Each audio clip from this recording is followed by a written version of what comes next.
Happy Mother's Day, everyone. Um, Last time I was here, I shared a little bit of experience I had with my dog Poppy when she was out in the backyard and she rolled around and got some of that really fun stuff that dogs get on them and brought it inside. And it just made me think about her in general, and I just wanted to do something just a little more whimsical today with you and just share this. But as I was listening to Noel read, share the reading about Mother's Day and complexity of those feelings, it actually becomes more appropriate, and that will be revealed as I go through this. I would ask that you join me in a responsive reading.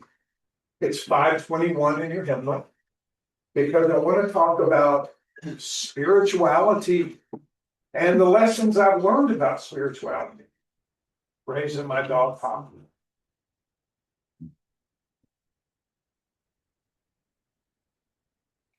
So 521. I'll read the regular part if you'll read the italicized.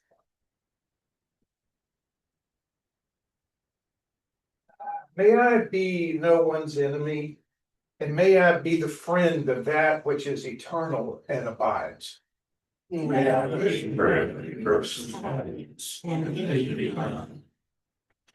never rejoice in the ill fortune of one who has wronged me. May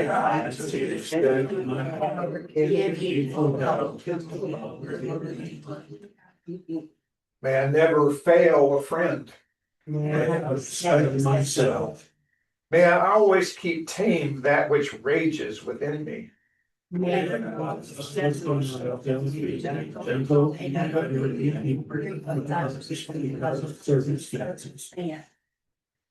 know good people and follow in their footsteps. So I have said here before that a good model for me to follow when I think about spirituality, when I talk about it with people, when I try to look at my own spiritual health, is to think about it in that old model that seems so elegant and simple, which is self, others, and God as you understand God, / the universe, / the divine, / God, whatever you put there. Okay. But that which is bigger than I am, and that which remains a bit of a mystery. One time, a friend of mine said, it's not so important that you understand what that means when we say God, as much as it is that you experience what it is when we say that word. What does it mean to experience the divine? But because I wanted to talk this morning about the lessons I've learned from my dog Poppy, I thought it would be appropriate to think about it in those terms, self, others, and the divine, through her eyes. And the funny thing about it is, I guess I do feel a little bit like this, Mother's Day and Father's Day are both about when we feel responsible for another. The conditions in which they grow up and live and flourish.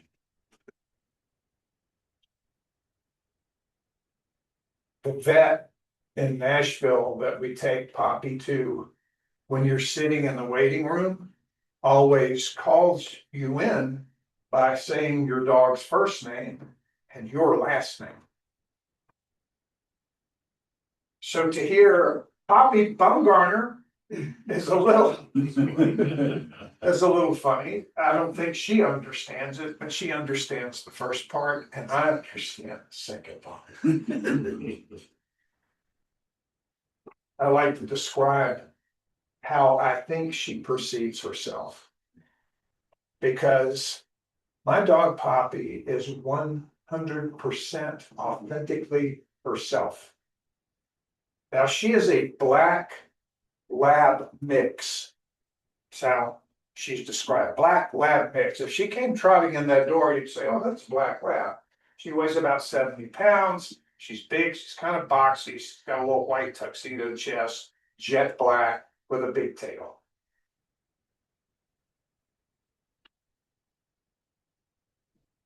But as I say, she's a mix. A black lab purebred comes from a long line of swimmers. These dogs came out of Newfoundland years and years and years ago, and they were helpers to the fishermen. They would jump into the water and retrieve nets. They were known for being able to dive into the water and swim underwater and bring things back, pick up rocks off of the ground, retrieve hats. They were known as swimmers. And when they eventually were introduced back in England, somebody had the good vision to say these dogs would be great at retrieving ducks. And so they became known as duck hunters' dogs. And where I'm from in South Louisiana, anybody that's a self-respecting duck hunter has a black lab. They swim and they retrieve.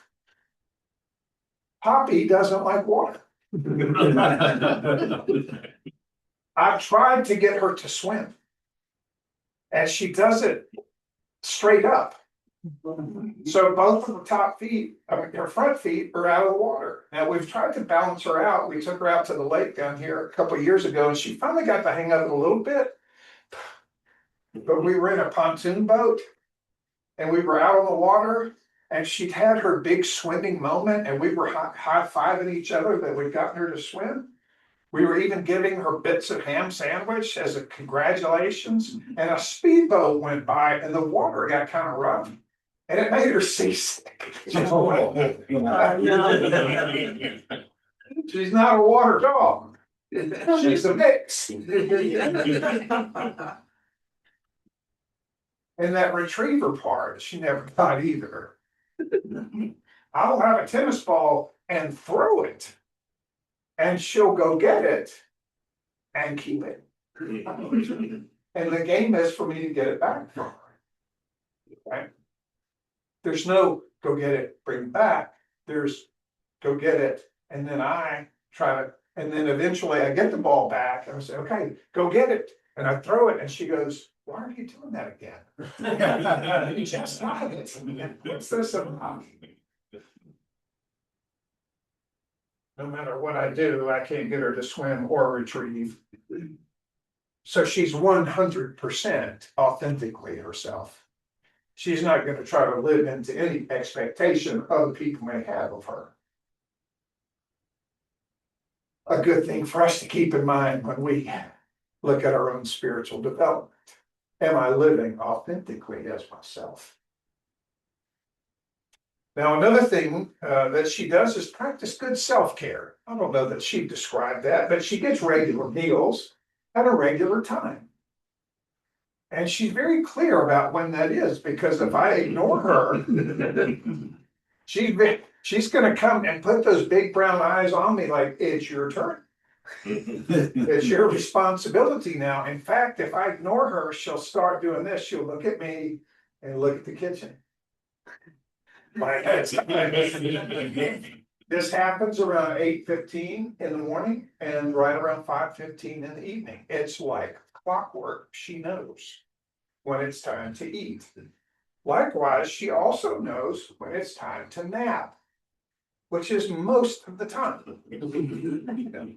Poppy does a really good job of napping for world peace. She has her breakfast, she goes outside, she does her thing, she comes back in, exhausted, and takes a nap. And she does the thing in the afternoon and pretty much takes care of herself that way. She has good meals, she takes naps, and she is really committed to her daily constitution around the yard, which happens after breakfast and after dinner.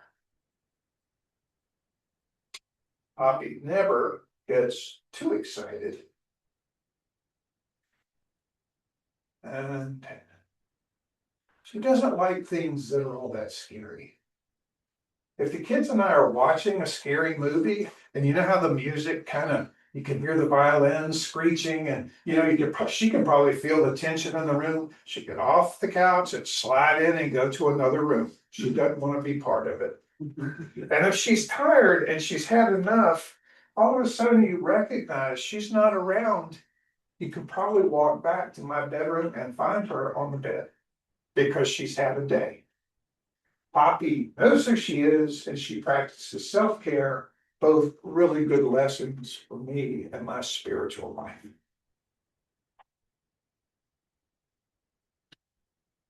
Now, this idea of others, myself, others, and the universe, others. Poppy is cautious, but gentle, but also can be a little fierce. She's very sensitive to other people's emotional condition. She has an uncanny way of being present and holding space to people who are feeling strong emotions. She's an all-star at the retreats that I give, because often in the therapeutic work we're doing, someone will begin to really emote, and there she is. She'll either sit at their feet or jump up on the couch next to them, all 70 pounds of her, and they have something to pet. She's very present to me that way as well. She protects her family. We can sit in the house in Nashville, and in our front room, she can sit at the door and look at the other dogs from the neighborhood walking down the street with their parents. And she has to announce that they are going in front of her house, her yard, and it sounds really ferocious, but she's wagging her tail. We see that, other people don't.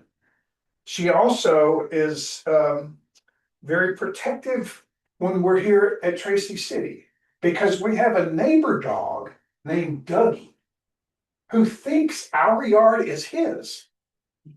And so we'll be in the backyard working in the flower bed or doing something like, and Dougie, who is a curly haired poodle kind of dog, runs into our yard barking and yapping at us like, what in the world are you doing here?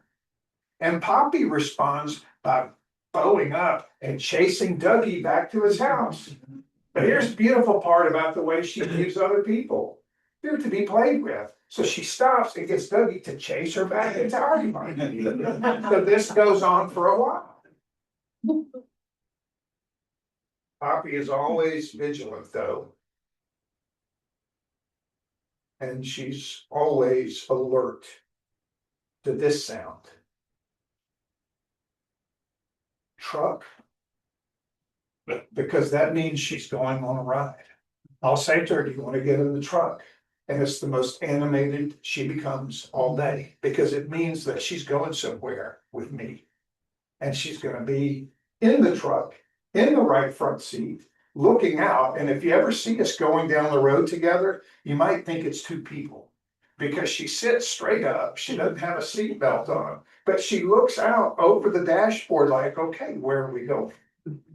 Now, on a long trip from Nashville to here, she might end up close to me and I'm petting her.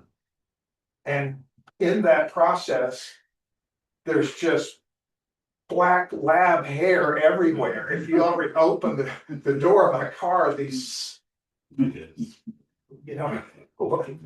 tumbleweeds come out, is how I would describe it. Okay, so that's how she is with others. That's how she is with herself.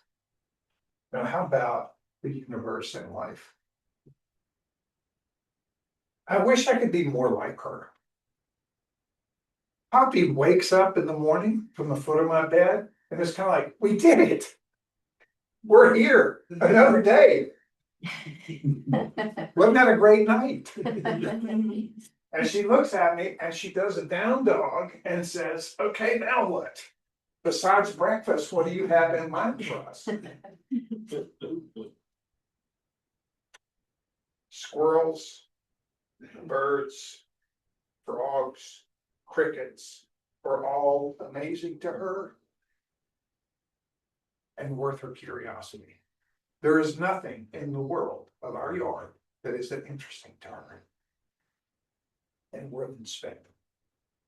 I swear, I think if she could stand on her back legs and hug a tree, she would.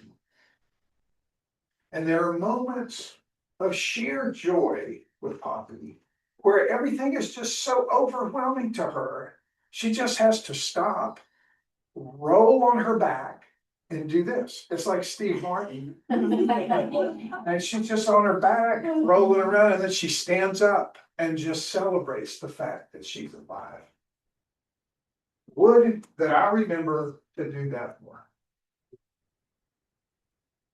But like many of us, certainly like me, Poppy has her challenges. Thunder and lightning scare her to death. She comes completely unglued when a thunderstorm comes across. And if it happens at night, that means that there will be a dog on top of my head, a 70-pound dog that's shaking the whole time. And there is no consoling her. And she's very skittish. Loud noises scare her. Sudden movements scare her. I also have to say, she's generally not that affectionate. You know how dogs lick people in the face? We know of one person she has licked. And my wife and I are like, I almost got a Poppy lick today. But she's just not that affectionate. And I gotta tell you, when I look at her sometimes, I think she is way too serious for a dog. She's too vigilant.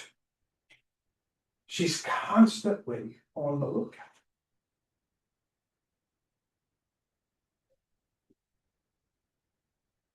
And this makes me go, okay, what is my role in this? Yeah. Which is what I think most parents do when they look at their children. What is my role in this? This was a hard part to write, but I wanted to share this with you.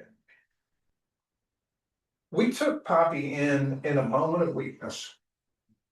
My mom was in a assisted living place, and she was beginning to struggle with dementia.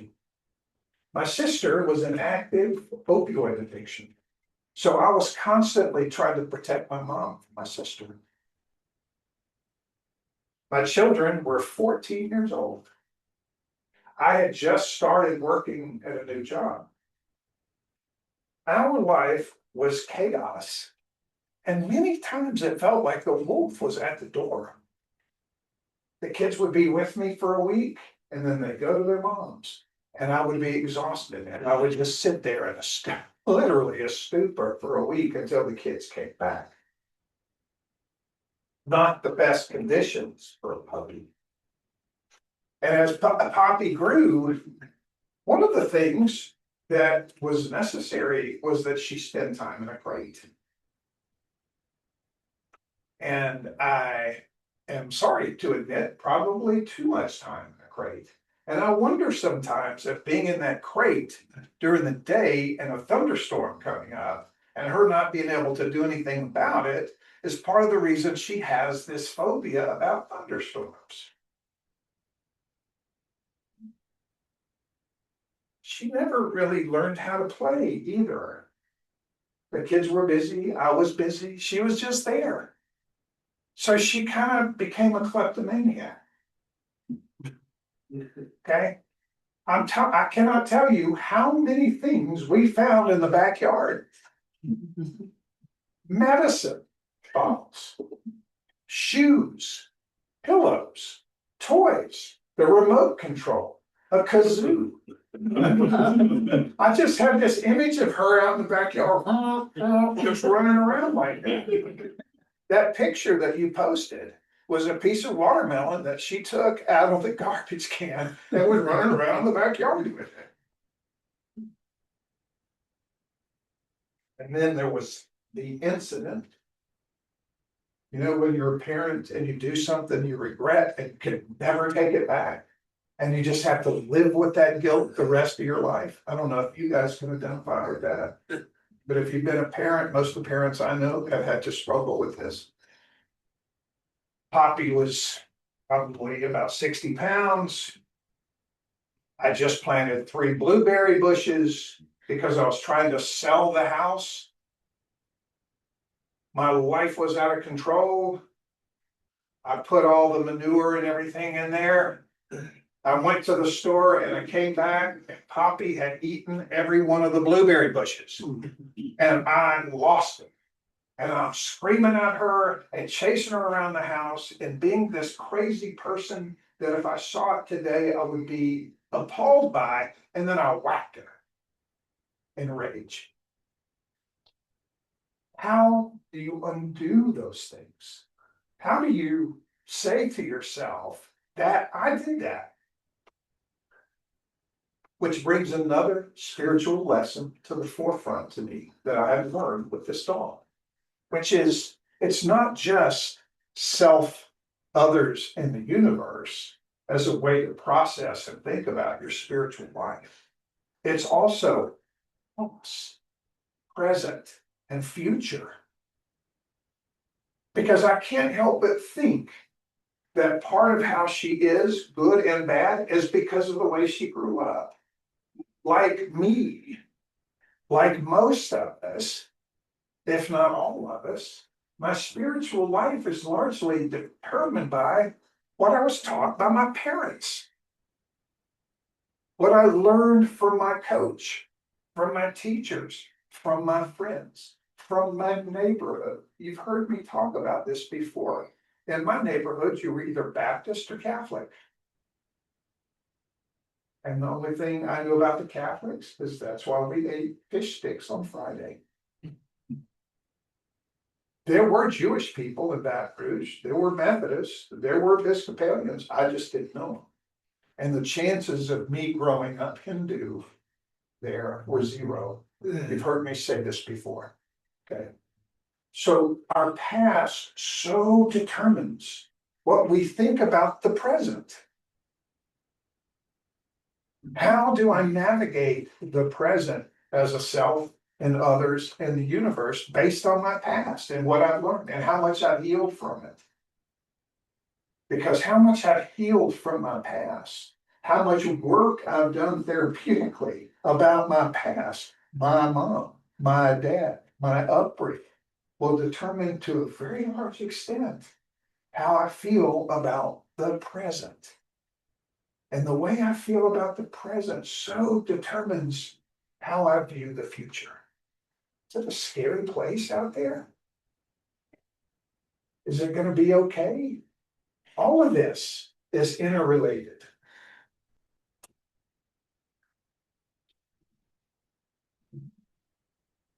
So I continue to learn spiritual lessons from Poppy Bumgarner and John Bumgarner and Grace Bumgarner and cousins and you and everybody else I come. Poppy and I continue our journey together. One of my favorite words now is truck, because it means she's going to join me and we're going on an adventure. She loves to go on the Fiery Gizzard Trail. She loves to run errands with me. She loves to go through the takeout of what what do you call it? The window at Starbucks. And she looks in and they look at her and she gets a pup cup and she likes that. Poppy and I continue our journey together. And one of my words is truck, because it means I'm doing something with her as my kids have gotten older and I'm doing things up here by myself a lot of times. Poppy and I have become inseparable. And I have to say this is kind of in conclusion. There are moments, despite everything I've described, where Poppy and I are sitting on the front porch, and she looks a bit like a sphinx. She's got her feet in front of her.